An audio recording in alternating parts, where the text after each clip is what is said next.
Hello ನಮಸ್ಕಾರ ಎಲ್ಲರಿಗೂ. ಪಿಂಚಣಿದಾರರು ಯಾರೆಲ್ಲ ಇದ್ದೀರಾ ಅಂಥವರೆಲ್ಲರೂ ಕೂಡ ಸಂಕ್ರಾಂತಿ ಹಬ್ಬಕ್ಕೆ ಒಂದು ಭರ್ಜರಿ ಗುಡ್ ನ್ಯೂಸನ್ನು ನೀಡ್ತಾ ಇದ್ದಾರೆ. ಕೇಂದ್ರ ಸರ್ಕಾರದವರಾಗಿರ್ಬೋದು ಅಥವಾ ರಾಜ್ಯ ಸರ್ಕಾರದವರಾಗಿರ್ಬೋದು. ಸೊ ಏನಪ್ಪ ಒಂದು ಗುಡ್ ನ್ಯೂಸ್ ಅಂತೇಳಿ ತಿಳಿಸ್ಕೊಡ್ತೀನಿ. ಇದು ಸಂಕ್ರಾಂತಿ ಹಬ್ಬಕ್ಕೆ ಇದೊಂದು ಭರ್ಜರಿ ಗುಡ್ ನ್ಯೂಸ್ ಅಂತಲೇ ಹೇಳ್ಬೋದು. ಜೊತೆಗೆ ಹೆಚ್ಚಳವಾಗ್ತಾ ಇದೆ. ಈ ಹೊಸ ವರ್ಷದಿಂದ ಕೂಡ ಇಂಥವರಿಗೆ ಹೆಚ್ಚಳವಾಗ್ತಾ ಇದೆ ಅಂತ ಕೂಡ ತಿಳಿಸ್ತಾ ಇದ್ದಾರೆ. ಸೊ ಕಳೆದ ಬಾರಿ ಸಾಕಷ್ಟು ವೀಡಿಯೋಗಳಲ್ಲಿ ತಿಳಿಸಿದ್ದೆ. ಅವ್ರು ಹೇಳ್ತಾ ಇದ್ರು, ಅಂದರೆ ಕಮೆಂಟ್ಗಳಲ್ಲಿ ತಿಳಿಸ್ತಾ ಇದ್ರು, ಇಲ್ಲ ನಮಗೆ ಇನ್ನೂ ಕೂಡ ಪಿಂಚಣಿ ಹಣ ಹೆಚ್ಚಳ ಆಗಿಲ್ಲ ಅಂತ ಕೂಡ ಹೇಳ್ತಾಯಿದ್ರು. ಸೊ ಅದ್ರ ಬಗ್ಗೆನೂ ಸಂಪೂರ್ಣ ಮಾಹಿತಿನ, ಅಂದರೆ ಯಾರಿಗೆಲ್ಲ ಹೆಚ್ಚಳ ಆಗಿದೆ, ಯಾರಿಗೆಲ್ಲ ಹೆಚ್ಚಳ ಆಗಬೇಕಾಗಿದೆ, ಸೊ ಪ್ರತಿಯೊಂದನ್ನು ಕೂಡ ನಾನು ಇವತ್ತಿನ ವೀಡಿಯೋದಲ್ಲಿ ತಿಳಿಸ್ಕೊಡ್ತೀನಿ.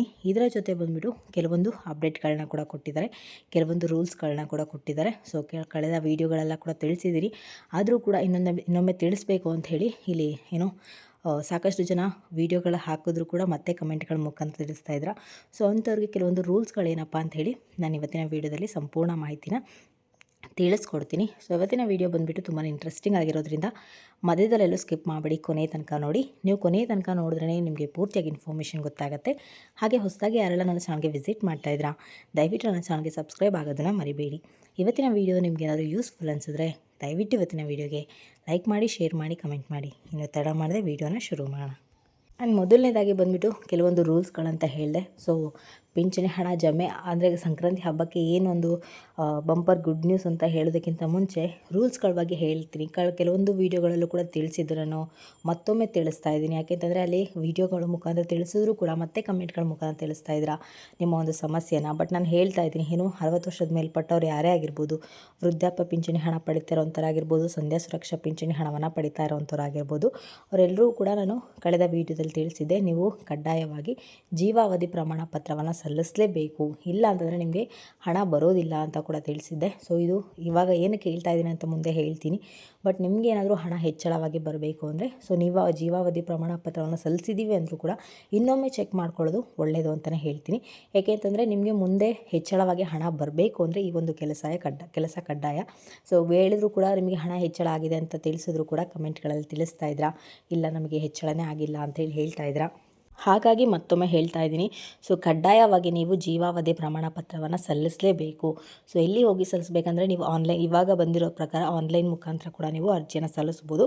ಇಲ್ಲ ನಾವು ನಮ್ಮ ಹತ್ತಿರದಲ್ಲೇ ಬ್ಯಾಂಕ್ ಇದೆ ಅಂತಂದರೆ ಅಲ್ಲಿ ಕೂಡ ಹೋಗ್ಬಿಟ್ಟು, ಅಂದರೆ ನಿಮ್ಮ ಒಂದು ಪಿಂಚಣಿ ಹಣ ಯಾವ ಒಂದು ಬ್ಯಾಂಕ್ ಖಾತೆಗೆ ಜಮೆ ಆಗುತ್ತೆ ಆ ಒಂದು ಬ್ಯಾಂಕ್ ಖಾತೆಗೆ ಹೋಗ್ಬಿಟ್ಟು ನೀವು ಅರ್ಜಿಯನ್ನು ಸಲ್ಲಿಸ್ಬೋದು. ಅಲ್ಲಿ ನೀವು ಈ ಥರ ಜೀವಾವಧಿ ಪ್ರಮಾಣ ಪತ್ರವನ್ನು ಸಲ್ಲಿಸಬೇಕು ಅಂದರೆ ಅವರು ನಿಮಗೆ ಏನೇನು ಡಾಕ್ಯುಮೆಂಟ್ಗಳು ಬೇಕಾಗುತ್ತೆ ಅನ್ನೋ ನಿಮ್ಮ ಸೀಲ್ ಆಗಿರ್ಬೋದು, ಸಿಗ್ನೇಚರ್ ಆಗಿರ್ಬೋದು, ಎಲ್ಲದನ್ನು ಕೂಡ ಅವ್ರು ತೊಗೊಂಡು ಅವರು ಸಲ್ಲಿಸ್ಕೊಡ್ತಾರೆ. ಸೊ ಆದಷ್ಟು ಬೇಗ ಇಲ್ಲಿ 60 ವರ್ಷ ಮೇಲ್ಪಟ್ಟರು ವೃದ್ಧಾಪ್ಯ ಪಿಂಚಣಿ ಹಣ ಆಗಿರ್ಬೋದು, ಸಂಧ್ಯಾ ಸುರಕ್ಷಾ ಪಿಂಚಣಿ ಆಗಿರ್ಬೋದು, ಅಥವಾ ಇನ್ನಿತರ ಪಿಂಚಣಿಗಳಾಗಿರ್ಬೋದು, ಅಂದರೆ 60 ವರ್ಷದ ಮೇಲ್ಪಟ್ಟರು ಯಾವ ರೀತಿ ಪಿಂಚಣಿ ಹಣವನ್ನು ಪಡ್ಕೊಳ್ತಾ ಇದ್ದರೆ ಎಲ್ಲರೂ ಕೂಡ ಜೀವಾವಧಿ ಪ್ರಮಾಣ ಪತ್ರವನ್ನು ಸಲ್ಲಿಸಬೇಕು. ಇಲ್ಲಾಂದರೆ ನಿಮ್ಮ ಒಂದು ಪಿಂಚಣಿ ಹಣ ಕೂಡ ಕ್ಯಾನ್ಸಲ್ ಆಗೋ ಚಾನ್ಸಸ್ ತುಂಬಾ ಇರುತ್ತೆ. ಅದಕ್ಕೂ ಕೂಡ ಕಾರಣಗಳು ಕಳೆದ ಎಲ್ಲ ವೀಡಿಯೋಗಳು ತಿಳಿಸಿದ್ದೀನಿ. ಇಲ್ಲ ನಮ್ಗೆ ಇನ್ನೊಂದು ಟೈಮ್ ಕಾರಣಗಳು ಬೇಕು ಅಂದರೆ ಕಮೆಂಟ್ಗಳಲ್ಲಿ ತಿಳಿಸಿ, ಖಂಡಿತವಾಗ್ಲೂ ಕೂಡ ನಾನು ಮುಂದಿನ ವೀಡಿಯೋದಲ್ಲಿ ತಿಳಿಸ್ಕೊಡ್ತೀನಿ ಏನೆಲ್ಲ ಕಾರಣಗಳಿಂದ ಈ ಒಂದು ಪಿಂಚಣಿ ಹಣ ಕ್ಯಾನ್ಸಲ್ ಆಗ್ತದೆ ಅಂಥೇಳಿ. ಇಲ್ಲ ನಿಮ್ಮ ಒಂದು ಪಿಂಚಣಿ ಹಣ ಕ್ಯಾನ್ಸಲ್ ಆಗಬಾರ್ದು, ನಮಗೆ ಕರೆಕ್ಟಾಗಿ ಹಣ ಬರಬೇಕು ಅಂದರೆ ದಯವಿಟ್ಟು ಪಿಂಚಣಿ ಹಣವನ್ನು ಪಡ್ಕೋಬೇಕು ಅಂದರೆ ಜೀವಾವಧಿ ಪ್ರಮಾಣ ಪತ್ರವನ್ನು ಸಲ್ಲಿಸತಕ್ಕದ್ದು. ಸೊ ಆದಷ್ಟು ಬೇಗ ಸಲ್ಲಿಸಿ, ನಿಮಗೆ ಪಿಂಚಣಿ ಹಣ ಏನು ಹೆಚ್ಚಳವಾಗಿ ಜಮೆ ಆಗ್ತದೆ ಅದು ಕೂಡ ನಿಮಗೆ ಜಮೆ ಆಗುತ್ತೆ. ಆ್ಯಂಡ್ ಎರಡನೇ ಪಾಯಿಂಟ್ ಬಂದುಬಿಟ್ಟು ನಿಮ್ಮ ಒಂದು ಅಕೌಂಟ್ ಸ್ಟೇಟಸ್ ಅಪ್ಡೇಟ್ ಮಾಡಿಸ್ಕೊಳ್ಳೋದು. ಇದನ್ನು ಕೂಡ ಎಲ್ಲ ವೀಡಿಯೋಗಳಲ್ಲೂ ಹೇಳ್ತಾನೆ ಇರ್ತೀನಿ, ನಿಮ್ಮ ಒಂದು ಸ್ಟೇಟಸ್ನ ಅಪ್ಡೇಟ್ ಮಾಡಿಸ್ಕೊಳ್ಳಿ ಅಂತೇಳಿ. ಸೊ ಪಿಂಚಣಿ ಇಲಾಖೆಗೆ ಭೇಟಿ ಕೊಟ್ಟು ನಿಮ್ಮ ಒಂದು ಸ್ಟೇಟಸ್ನ ಅಪ್ಡೇಟ್ ಮಾಡಿಸ್ಕೊಳ್ಳೋದು ತುಂಬಾ ಅಗತ್ಯ ಇರುತ್ತೆ. ಸೊ ಸಾಕಷ್ಟು ದಿನ ಹಾಗೇ ಇಟ್ಟಿರ್ತೀರ. ಸೊ ಇಲ್ಲಿ ಏನೇನು ಬದಲಾವಣೆಗಳಾಗಿರುತ್ತೆ ಆ ಒಂದು ಬದಲಾವಣೆ ಕೆಲವೊಂದು ಟೈಮ್ ಸರ್ವರ್ ಮುಖಾಂತರ, ಅಂದರೆ ಸರ್ವರ್ ಪ್ರಾಬ್ಲಮ್ ಇರೋದ್ರಿಂದ ನಿಮ್ಮ ಒಂದು ಬ್ಯಾಂಕ್ ಖಾತೆ ಕೂಡ, ಅಂದರೆ ನಿಮ್ಮ ಒಂದು ಸ್ಟೇಟಸ್ ಕೂಡ ಅಪ್ಡೇಟ್ ಆಗದೆ ಇರೋ ಚಾನ್ಸಸ್ ಕೂಡ ಇರುತ್ತೆ. ಸೊ ಹಾಗಾಗಿಬಿಟ್ಟು ಆದಷ್ಟು ನಿಮ್ಮ ಒಂದು ಬೇಗ ಹೋಗಿ ನಿಮ್ಮ ಒಂದು ಸ್ಟೇಟಸ್ನ ಅಪ್ಡೇಟ್ ಮಾಡಿಸ್ಕೊಳ್ಳೋದು ಒಳ್ಳೆಯದು. ಅಂದರೆ ಕರೆಂಟಾಗಿ ಏನು ಪಿಂಚಣಿ ಹಣವನ್ನು ಪಡ್ಕೊಳ್ತಾ ಇರ್ತಾರೆ ಆ ಒಂದು ಪಿಂಚಣಿ ಹಣ ನಿಮಗೆ ಬರಬೇಕು ಅಂದರೆ ಕೆಲವರು 800 ರೂಪಾಯಿ ಪಿಂಚಣಿ ಹಣ ಪಡ್ಕೊಳ್ತಾ ಇರ್ತಾರೆ, ಇನ್ನು ಕೆಲವರು 1200 ರೂಪಾಯಿ ಪಿಂಚಣಿ ಹಣವನ್ನು ಪಡ್ಕೊಳ್ತಾ ಇರ್ತಾರೆ. ಸೊ ನಿಮಗೂ ಕೂಡ ಪಿಂಚಣಿ ಹೆಚ್ಚಳವಾಗಿ ಬರಬೇಕು, ನಮಗೆ ಯಾಕೆ ಇಷ್ಟು ಬರ್ತಿದೆ ಅವ್ರಿಗೆ ಯಾಕೆ ಇಷ್ಟು ಬರ್ತಾ ಇದೆ ಅನ್ನೋ ಡೌಟ್ ಕೂಡ ನಿಮಗೆ ಬಂದೇ ಬರುತ್ತೆ. ಸೊ ಹಾಗಾಗಿಬಿಟ್ಟು ಆದಷ್ಟು ನಿಮ್ಮ ಒಂದು ಪಿಂಚಣಿ ಸ್ಟೇಟಸ್ನ ಅಪ್ಡೇಟ್ ಮಾಡಿಸ್ಕೊಳ್ಳೋದು ಒಳ್ಳೆಯದು. ಈ 2 ರೂಲ್ಸ್ಗಳನ್ನ ನೀವು ಕಡ್ಡಾಯವಾಗಿ ಫಾಲೋ ಮಾಡಲೇಬೇಕು. ಇಲ್ಲ ಅಂತಂದರೆ ನಿಮ್ಗೆ ಯಾವುದೇ ರೀತಿಯ ಒಂದು ಪಿಂಚಣಿ ಹಣ ಜಮೆ ಆಗೋದಿಲ್ಲ ಅಂತೇಳಿ ಸ್ಟ್ರಿಕ್ಟಾಗಿ ಹೇಳಿದ್ದಾರೆ. ಸೊ ಈ 2 ರೂಲ್ಸ್ಗಳನ್ನ ಬಿಟ್ಟರೆ ಇನ್ನು ಹೆಚ್ಚಳ ಬಗ್ಗೆ ಮಾತಾಡಿದ್ರೆ, ಸೊ ಹೋದ ವರ್ಷ ಆಗಸ್ಟ್ ತಿಂಗಳಲ್ಲಿ 21ನೇ ತಾರೀಕು ವಿಶ್ವ ಹಿರಿಯರ ನಾಗರಿಕರ ದಿನಾಚರಣೆ ಸ್ವತಃ ಸಿದ್ದರಾಮಯ್ಯ ಸರ್ ಅವರೇ ಹೇಳಿರ್ತಾರೆ. ಏನಂತಂದರೆ, ನಾವು ಹಿರಿಯ ನಾಗರಿಕರು ಏನಿರ್ತಾರೆ ಅವ್ರಿಗೆ 60 ವರ್ಷದ ಮೇಲ್ಪಟ್ಟವ್ರು ಏನಿರ್ತಾರೆ ಅವರಿಗೆ ನಾವು ಹಣವನ್ನು ಹೆಚ್ಚಳವಾಗಿ ಮಾಡ್ತೀವಿ ಅಂತ ಕೂಡ ಹೇಳಿದರು. ಬಟ್ ಅವರು ಎಷ್ಟು ಹೆಚ್ಚಳ ಮಾಡ್ತಾರೆ ಅಂತ ಹೇಳಿರಲಿಲ್ಲ. ಅಲ್ಲಿಂದ ಇಲ್ಲಿವರೆಗೂ ಕೂಡ ಹಣವನ್ನು ಹೆಚ್ಚಳ ಮಾಡ್ತಾ ಇದ್ದೀವಿ ಅಂತ ಹೇಳ್ತಾನೆ ಇದ್ದಾರೆ ಪ್ರತಿ ಬಾರಿ ಕೂಡ. ಬಟ್ ಇಲ್ಲಿವರೆಗೂ ಕೂಡ ಹಣವನ್ನು ಹೆಚ್ಚಳ ಮಾಡಿಲ್ಲ. ಸೊ ಈ ಬಾರಿ ಹೆಚ್ಚಳವನ್ನು ಮಾಡ್ತಾ ಇದ್ದೀವಿ ಅಂತ ಹೇಳಿ ತಿಳಿಸ್ತಾ ಇದ್ದಾರೆ. ಅವರು ಎಷ್ಟು ಹೆಚ್ಚಳ ಮಾಡ್ತಾರೆ ಅಂತೇಳಿ ಅದ್ರ ಬಗ್ಗೆ ಇನ್ನೂ ಇನ್ಫಾರ್ಮೇಷನ್ ಇಲ್ಲ. ಒಂದು 200ರಿಂದ 300 ರೂಪಾಯಿ ಹೆಚ್ಚಳವಂತ ಮಾಡಿರ್ಬೋದು ಅಷ್ಟೇ. ನೀವೆಲ್ಲ 1200 ರೂಪಾಯಿ ಪಿಂಚಣಿ ಹಣವನ್ನು ಪಡ್ಕೊಳ್ತಾ ಇದ್ದರೆ ನಿಮಗೆ 1500 ರೂಪಾಯಿ ಪಿಂಚಣಿ ಹಣ ಬರ್ಬೋದು, ಅಥವಾ 1400 ರೂಪಾಯಿ ಪಿಂಚಣಿ ಹಣ ಬರ್ಬೋದು. ಅದು ವಿಶ್ವ ಹಿರಿಯರ ನಾಗರಿಕರ ದಿನಾಚರಣೆ ಅಂದರೆ 21 ನಿಮಗೆ ಹಿರಿಯರಿಗೆ 60 ವರ್ಷದ ಮೇಲ್ಪಟ್ಟವ್ರಿಗೆ ಈ ಒಂದು ರೂಲ್ಸ್ ಅಪ್ಲೈ ಆಗುತ್ತೆ. ಇಲ್ಲಿ ಅಂಗವಿಕಲರಿಗಾಗಿರ್ಬೋದು, ವಿಧವಾ ವೇತನ ಪಡ್ಕೊಳ್ತಾರಾಗಿರ್ಬೋದು, ಮನಸ್ವಿನಿ ಯೋಜನೆ ಪಡ್ಕೊಳ್ತಾರಾಗಿರ್ಬೋದು, ಅವ್ರು ಯಾರಿಗೂ ಕೂಡ ಇದು ಅಪ್ಲೈ ಆಗಲ್ಲ. ಇದು ಅಪ್ಲೈ ಆಗುವಂಥದ್ದು ಬರೀ 60 ವರ್ಷದ ಮೇಲ್ಪಟ್ಟವ್ರಿಗೆ ಮಾತ್ರ. ಅವ್ರಿಗೆ 200ರಿಂದ 300 ರೂಪಾಯಿ ಹಣವನ್ನು ಮಾತ್ರ ಅಷ್ಟೇ ಹೆಚ್ಚಳ ಆಗುವಂಥದ್ದು. ಸೊ ಈ ವರ್ಷ ಅಂದರೆ ಈ ಸಂಕ್ರಾಂತಿ ಹಬ್ಬ ಏನಿದೆ ಅದಕ್ಕೆ ಒಂದು ಭರ್ಜರಿ ಗುಡ್ ನ್ಯೂಸ್ ಅಂತಲೇ ಹೇಳಿದ್ದಾರೆ.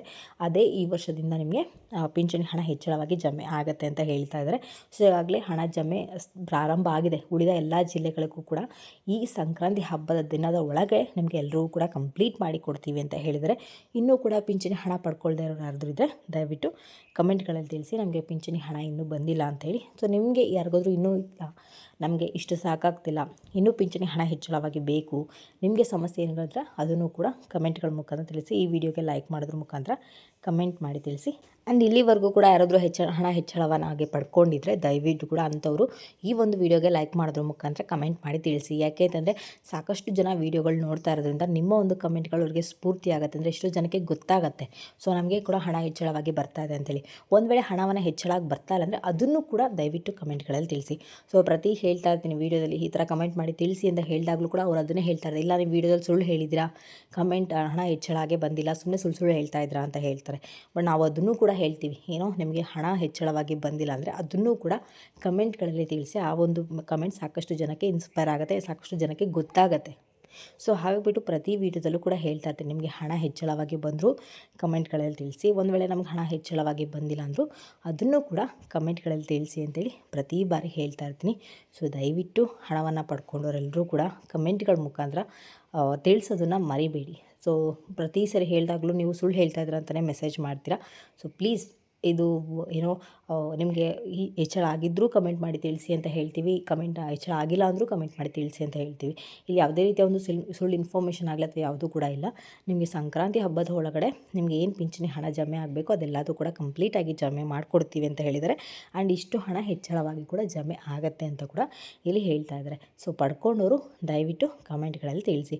ಇಲ್ಲ ನಮ್ಗೆ ಇನ್ನೂ ಕೂಡ ಪಿಂಚಣಿ ಹಣ ಹೆಚ್ಚಳ ಆಗಬೇಕು, ಸೊ ನಮಗೆ ಹೆಚ್ಚಳ ಆದರೆ ನಮಗಿನ್ನೂ ಒಳ್ಳೆಯದು, ಅಥವಾ ನಿಮ್ಮ ಸಮಸ್ಯೆಗಳಿಗೆ ಪರಿಹಾರ ಪಿಂಚಣಿ ಹಣ ಹೆಚ್ಚಳ ಆಗೋದ್ರಿಂದ ಪರಿಹಾರ ಆಗುತ್ತೆ ಅನ್ನೋರು ಯಾರಾದರೂ ಇದ್ದರೆ ದಯವಿಟ್ಟು ಕೂಡ ಅದನ್ನು ಕೂಡ ಕಮೆಂಟ್ಗಳಲ್ಲಿ ತಿಳಿಸಿ. ಸೊ ಈ ವಿಡಿಯೋ ಮುಖಾಂತರ ಲೈಕ್ ಮಾಡೋದ್ರ ಮುಖಾಂತರ ಕಮೆಂಟ್ ಮಾಡಿ ತಿಳಿಸಿದರೆ ನಿಮ್ಮ ಒಂದು ಕಮೆಂಟ್ ಕೂಡ ಸಾಕಷ್ಟು ಜನಗಳಿಗೆ ರೆಕಮೆಂಡ್ ಆಗುತ್ತೆ ಆ್ಯಂಡ್ ಸರ್ಕಾರಕ್ಕೂ ಕೂಡ ಮುಟ್ಟೋ ಚಾನ್ಸಸ್ ತುಂಬಾ ಇರುತ್ತೆ. ಹಾಗಾಗಿಬಿಟ್ಟು ಕಮೆಂಟ್ಗಳಲ್ಲಿ ತಿಳಿಸಿ.